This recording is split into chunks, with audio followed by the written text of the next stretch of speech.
এবার দেখে নেব আজকের জাতীয় দৈনিক পত্রিকাগুলোর প্রধান শিরোনাম। প্রথমেই দেখে নিতে চাই দৈনিক প্রথম আলো। দৈনিক প্রথম আলোর অন্যতম প্রধান শিরোনাম যেটি দেখতে পাচ্ছি, সংস্কার নিয়ে ঐক্যের প্রয়াস শুরু, ঐকমত্য কমিশনের বৈঠক।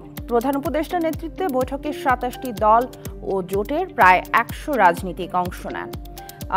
সংস্কার চাপিয়ে দেবে না সরকার, প্রধান উপদেষ্টা বলেছেন। ঐকমত্য কমিশনের বৈঠক, অধ্যাপক মোহাম্মদ ইউনূস বলেছেন সরকার শুধু বোঝাবে সংস্কার কেন প্রয়োজন ও কিভাবে তা করা যায়। আমরা চলে যাচ্ছি পরবর্তী পত্রিকায় দৈনিক সমকালে। দৈনিক সমকালে অন্যতম প্রধান যেই শিরোনামটি দেখতে পাচ্ছি, জাতীয় সংসদ ভোটের পর পুলিশে পদকের মৎস্য। ২০১৮ সালে ভোটের পর ৬৪ এসপি সহ সব ইউনিট প্রধান পান বিপিএম পিপিএম। বিরোধী দল দমনপীড়ন ও দ্বাদশ নির্বাচনে গুরুত্বপূর্ণ ভূমিকার জন্য পদক পেয়েছেন ৫৭ জন এবং ১০ বছরে পুলিশের পদক প্রাপ্তির চিত্র এখানে দেওয়া হয়েছে। আমরা দেখছি দুই পর্যায়ে নির্বাচনের পর পুলিশের যে পদক দেওয়া হয়েছিল সেটি বিতর্কিত ছিল। এটি বোঝাই গিয়েছিল কর্তৃত্ববাদী সরকারের ক্ষমতা নিশ্চিত করার জন্য তাদের পুরস্কৃত করা হয়েছিল, বলেছেন টিআইবির নির্বাহী পরিচালক ডক্টর ইফতেখারুজ্জামান। আমরা চলে যাচ্ছি পরবর্তী পত্রিকায় দৈনিক যুগান্তরে। দৈনিক যুগান্তরে আমরা শিরোনাম দেখতে পাচ্ছি, সুনামগঞ্জে এসপির ঘুষের হাট, আওয়ামী লীগ আমলের অপরাধ সাম্রাজ্যের নিয়ন্ত্রণ। সুনামগঞ্জে সীমান্তে চোরাচালান, অবৈধ বালু ব্যবসা, জলমহাল দখল, পাসপোর্ট ভেরিফিকেশন, পুলিশের বদলি, বাণিজ্য সহ নানা অপকর্ম। বলা হচ্ছে সুনামগঞ্জের পুলিশ সুপার আফম আনোয়ার হোসেন খানের নানা অপকর্মের কথা। আমরা চলে যাচ্ছি দৈনিক কালবেলায়। এই পত্রিকাটিতে আমরা অন্যতম প্রধান যে শিরোনাম দেখতে পাচ্ছি, মুক্তিযোদ্ধাদের ৮৭০টি ফ্ল্যাটের অর্ধেকই প্রভাবশালীদের দখলে। বিজয় রাকিন সিটির যে ফ্ল্যাটগুলো সেগুলোর কথা, সেখানে চুক্তি অনুযায়ী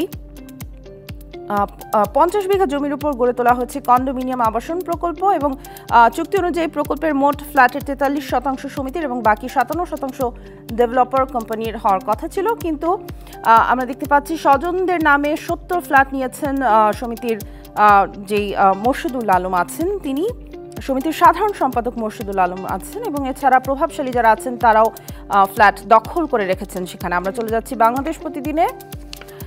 সরকারের ভিতর সরকার, ভূমি সেবায় ভয়াবহ ভোগান্তির যেই প্রসঙ্গটি সেটি আসলে এই সংবাদে উঠে এসেছে। বন্ধ রয়েছে খাজনা আদায়, ক্ষোভ বাড়ছে মানুষের। রাজস্ব আদায় তলানিতে, পণ্যে ও সেবায় ভ্যাট বাড়ানো হচ্ছে অথচ নেওয়া হচ্ছে না ভূমিকর। সফটওয়্যার ত্রুটির অজুহাতে হচ্ছে না নামজারি। দৈনিক ইত্তেফাকে আমরা চলে যেতে চাই। সাবেক ২ এমপি ও আওয়ামী লীগ নেতা সহ গ্রেফতার ৪৫০০। অপারেশন ডেভিল হান্টের ৮ দিন। ঢাকা সহ সারা দেশে শুরু হওয়া অপারেশন ডেভিল হান্টে গত ৮ দিনে গ্রেফতার করা হয়েছে ৪৪০১ জনকে।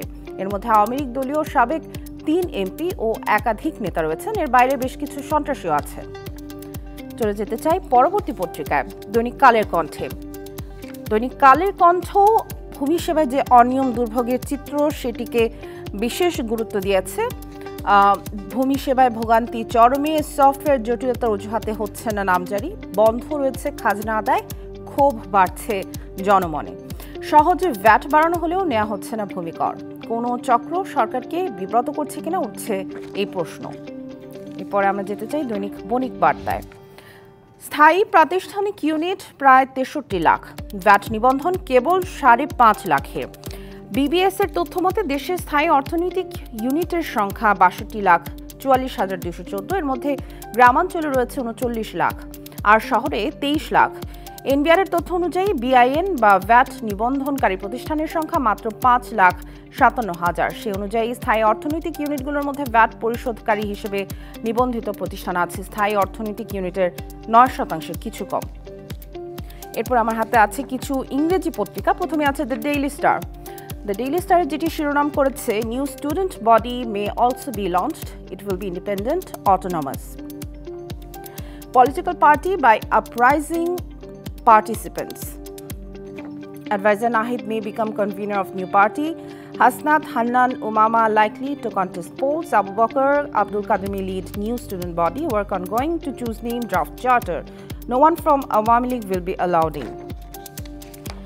এরপর দ্য বিজনেস স্ট্যান্ডার্ডে অন্যতম প্রধান যে শিরোনাম দেখতে পাচ্ছি, India plans to ease duty-free imports for small non-bonded exporters, what it means for business, easier access to raw materials এবং আরও কিছু প্রসঙ্গ এখানে উঠে এসেছে। দ্য ডেইলি অবজারভারে যেতে চাই।